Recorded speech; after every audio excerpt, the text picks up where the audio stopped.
A teoria social humanista transformou a educação em Deus, o Deus que eles agora controlam.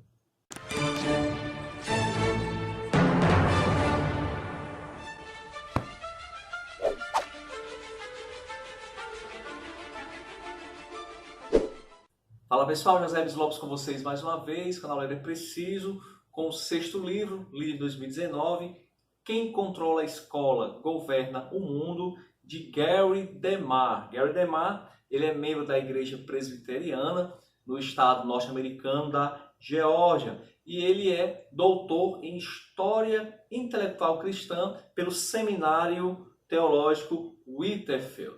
Já agora, no início desse vídeo, eu peço que você já dê logo o like. Se você não gostar do vídeo ao final, pode tirar o like, não tem problema. Mas é muito importante que você já dê o like para não esquecer, para que o nosso canal possa continuar crescendo cada vez mais, ok? Então, esse livro ele foi publicado aqui no Brasil a primeira vez em 2014 pela editora Monergismo. É um livro com 189 páginas. 2014, se você não lembra bem, talvez tenha sido o ano onde iniciou-se mais fortemente aqui no Brasil essa polarização esquerda-direita. Naquele ano nós tivemos a eleição para presidente, de um lado Dilma Rousseff, PT, do outro Aécio Neves, PSDB, e aí nós tivemos claramente, talvez primeira vez, não me lembro de outra ocasião como essa, tivemos claramente essa polarização esquerda-direita, até porque a direita até então ela era muito escondida, estava dentro do armário, digamos assim, precisava sair do armário e ela fez isso em 2014, mesmo sabendo que o Aécio Neves, o PSDB não é tão de direita assim, mas isso é uma outra história, o Aécio Neves acabou tendo o apoio da direita brasileira. E os ânimos foram se acirrando, tivemos agora em 2018 uma polarização maior ainda, vocês já sabem que nós tivemos aí a eleição de um presidente claramente de direita. Evidentemente que há alguns questionamentos, ele tem alguns posicionamentos que não são tão de direita assim, mas via de regra ele é sim de direita. E tivemos esse período, nesse intervalo de 2014 a 2018, um projeto de lei que ainda vai ser votado, muito controverso, da escola sem partido. Então, quando chegou esse livro, ele veio num período aqui no Brasil bem conturbado, onde essa questão, até que ponto a escola, até que ponto o professor, ele pode influenciar os seus alunos nas questões políticas, nas questões sexuais, nas questões de moral e ética, por exemplo. Então, o Gary DeMar, ele vai dividir a sua obra em 3 partes. Outro detalhe, o livro é no contexto norte-americano, que é bem diferente do contexto brasileiro. Mas tem algumas coisas aqui que nós podemos ter em comum e podemos também fazer uma abordagem, uma analogia com o sistema educacional brasileiro. A primeira parte do livro é quem manda? Uma interrogação. Então ele vai mostrar o início da escola, ele vai falar sobre Lutero, a grande importância que Martinho Lutero teve na criação das escolas. Ele também vai falar que os grandes líderes, os ditadores, por exemplo, eles sempre viram na escola uma grande ferramenta, um grande instrumento de propagação das suas ideias, de doutrinação das crianças. Ora, se você doutrina as crianças, você vai ter uma geração muito mais fácil de se dominar. Então ele vai falar aqui sobre Adolf Hitler, com o nazismo e o papel que a escola teve no seu governo. Vai falar também sobre o papel da escola na teoria social de Karl Marx, entre outros. Então, quem manda, ele vai falar sobre o papel da escola em todos os sistemas, alguns ditatoriais até, principalmente no século XX. Parte 2, a armadilha do pluralismo. E aqui é bem interessante, contexto norte-americano, repito, os Estados Unidos, vocês sabem que eles foram fundados por protestantes, né? E cristãos protestantes, e que no início a única religião permitida era o cristianismo. E o papel, a presença do cristianismo nas escolas inicialmente era muito forte. Aos poucos, em nome da tolerância, em nome do pluralismo, a presença do cristianismo nas escolas foi sendo tirada, a ponto de, em alguns estados, o simples fato de um professor professar sua fé em Cristo já pode lhe render um processo.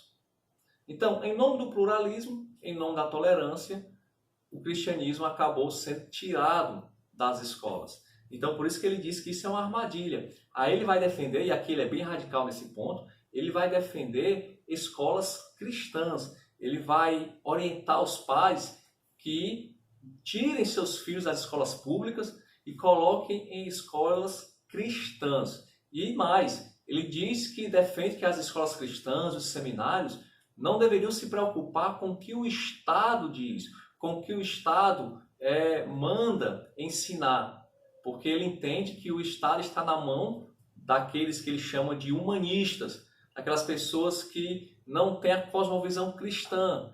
Então, seguir as diretrizes dessas pessoas que estão ali governando não é o ideal, não seria o ideal para as escolas verdadeiramente cristãs. Bem, aqui é o contexto norte-americano, não sei se isso é possível fazer. Aqui no Brasil eu sei que não é. Aqui no Brasil nós temos diretrizes, temos parâmetros que devem ser seguidos por todas as escolas, quer sejam públicas ou privadas. Evidentemente que as escolas privadas elas têm um pouquinho mais de autonomia. Existem escolas privadas que são religiosas, confessionais, né? Então existe todo um currículo comum e ela pode acrescentar religião, por exemplo, católica, protestante. E aí o pai, quando ele matricula, o pai ou a mãe, o responsável, matricula o seu filho ou a sua filha, ele está ciente que aquela escola é uma escola confessional. Na escola pública, isso eu estou falando pela minha experiência, de 10 anos como professor de escola pública, 15 anos como professor de escola particular. Na escola pública existe um pouco mais de liberdade, mas devido à população brasileira ser majoritariamente cristã, a presença do cristianismo na escola pública ainda é muito forte, principalmente o catolicismo. Nós conheço algumas escolas que tem altares, tem imagens de santas, Nossa Senhora, e assim, eu nunca vi problema, eu nunca vi ninguém reclamando. Às vezes uma ou outra pessoa faz algum comentário, mas eu percebo que isso é de boa. E os alunos também, a grande maioria cristãos, evangélicos, católicos. Então, é tranquilo. Pelo menos o contexto em que eu vi, os exemplos em que eu vi, eu não vi problema sobre a questão de crucifixo, de imagens e da profissão da fé cristã ainda aqui no Brasil. Ok? Então, ele vai defender realmente uma ruptura das escolas ditas cristãs do Estado, porque ele entende que o Estado está governando, está sendo governado, está sendo manipulado pelos humanistas materialistas que querem a todo custo tirar qualquer vestígio de crenças cristãs das escolas. A parte 3, a dispensa da mitologia educacional, ele vai mostrar algumas falhas do sistema educacional norte-americano, vai mostrar que nem toda teoria que se pretende ser teoria científica, na verdade, é científica. Tá? Então, ele, na verdade, ele vai pegar algumas, eu achei mais fraco esse capítulo 3, ele vai propor uma ruptura com o sistema educacional a partir de algumas falhas do próprio sistema educacional. Eu não acho isso muito interessante, porque algumas teorias científicas, por exemplo, que foram depois comprovadamente erradas, foram vistas como erradas, elas só foram tidas como erradas porque o próprio método científico fez com que elas se mostrassem erradas.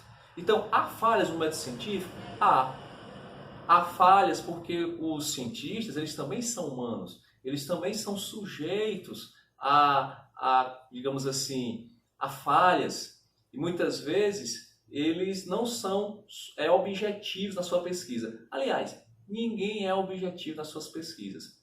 É um mito achar que o método científico ele é objetivo. A subjetividade, gente, não tem como ser extraído do ser humano. Todo pesquisador, ele carrega consigo uma carga de crenças, de paradigmas, de preconceitos. O método científico, ele não é 100% objetivo e ele tem falhas. Engana-se quem acha que a ciência ciência natural, por exemplo, ela vai explicar tudo. Isso chama-se cientificismo. Isso é uma falha muito comum em algumas pessoas, de achar que tudo tem que ser explicado pela ciência. Então, é verdade que o método científico, que o sistema educacional como um todo, ele não é perfeito. Mas isso não quer dizer também que tenhamos que descartá-lo totalmente. Tá? Então, eu achei ele um pouco radical em alguns pontos. Lembrando, ele está falando de um contexto que eu não conheço bem, contexto norte-americano. Trazendo para o Brasil, novamente, para finalizar, nós estamos vendo uma certa guerra contra professores, digamos assim. Essa questão do que os professores estão doutrinando os jovens. Existe realmente essa doutrinação? Bem, o que eu percebo é que há sim. Existem professores que infelizmente doutrinam sem nenhum pudor, sem nenhuma ética os seus alunos, de forma grosseira, de forma assim escancarada. Existe. No entanto, eu também percebo que esses professores são minoria. Não há aqui no Brasil, pelo menos, repito, 10 anos como professor de colégio público, 15 como professor de colégio particular. Eu não percebo um movimento organizado do MEC, do governo federal, para que possa se doutrinar as crianças para um certo fim. Eu não percebo isso. O que tem é uma coisa bem individualizada, uma coisa um pouco solta, não tão organizada. Alguns professores têm as suas crenças, têm os seus preconceitos, os seus conceitos, e alguns acabam que não tendo ética na hora de passar aquilo que eles acham para os alunos, e acabam realmente doutrinando mesmo, sem nenhum constrangimento. Mas é uma coisa assim que eu acho tão esporádica que eu não sei até que ponto ela realmente vai ser relevante. E outra coisa, engana-se também quem pensa que professor é tudo de esquerda, é tudo marxista. Não é bem assim não, viu? Eu conheço muito professor que é de direita. Agora o problema é que é mais cômodo ser de esquerda aqui no Brasil. É muito mais cômodo. Você evita muita confusão. E eu sei disso por experiência própria. Eu sou um professor declaradamente de direita, tá? Conservador em alguns pontos e em alguns pontos também liberal na economia, mas sem radicalismo. E assim, é por experiência própria. Causa muito problema um professor se declarar de direita. Principalmente com outros colegas professores que são de esquerda, aqueles que vibram mais, são mais vibradores, digamos assim. Mas mesmo assim, é algo também que dá para levar tranquilamente. Não há também essa perseguição aos professores de direita, aquela perseguição organizada. Eu não vejo isso. Tá? Então, aqui eu não sei até que ponto pode se encaixar no contexto brasileiro.